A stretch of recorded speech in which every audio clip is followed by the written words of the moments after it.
కారం రంగు రుచితో ఉంటుంది. ఆచి మిరపపొడి అదరగొట్టే కారం రంగు రుచి.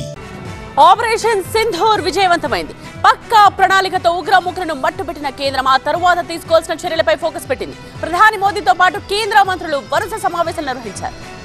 ఆపరేషన్ సింధూర్ తో ఉగ్రమూకల ఆట కట్టించింది సైన్యం. భద్రతా దళాలు చేపట్టిన ఈ ఆపరేషన్ ను ప్రధాని మోదీ స్వయంగా పర్యవేక్షించారు. వార్ రూమ్ నుంచి లైవ్ లో పరిణామాలను వీక్షించారు.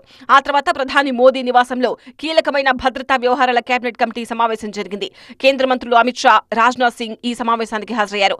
ఆపరేషన్ సింధూర్ జరిగిన తీరును ప్రధానికి వివరించారు. ఆ తర్వాత జరిగిన కేబినెట్ భేటీలో ఆపరేషన్ సింధూర్ గురించి మంత్రులకు వివరించారు ప్రధాని మోదీ. ఉగ్రదాడికి ప్రతీకారం కోసం దేశం యావత్తూ ఎదురు చూసిందని, తప్పనిసరిగా ఈ ఆపరేషన్ చేయాల్సి వచ్చిందన్నారు. పీఓకేలో 5, పాక్లో 4 ఉగ్ర శిబిరాలను ఎలా లక్ష్యంగా చేసుకున్నారో వెల్లడించారు.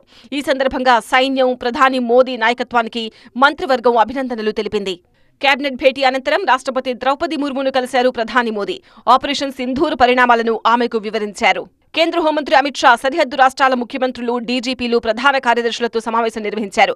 వీడియో కాన్ఫరెన్స్ ద్వారా జరిగిన ఈ సమావేశానికి Jammu Kashmir, Punjab, Rajasthan, Gujarat, Uttarakhand, Uttar Pradesh, Bihar, Sikkim, Paschim Bengal, Ladakh lieutenant governor, Jammu Kashmir lieutenant గవర్నర్లు, ముఖ్యమంత్రులు హాజరయ్యారు. మరోవైపు సెలవులో ఉన్న సిబ్బందిని వెనక్కి రప్పించాలని పారామిలిటరీ బలగాలకు అమిత్ షా ఆదేశాలు జారీ చేశారు. అమాయకులను చంపిన వారినే భారత సైన్యం మట్టుబెట్టిందన్నారు కేంద్ర రక్షణ మంత్రి రాజ్నాథ్ సింగ్. లంకా దహనం చేసిన హనుమంతుడే ఈ విషయంలో తమకు ఆదర్శమన్నారు.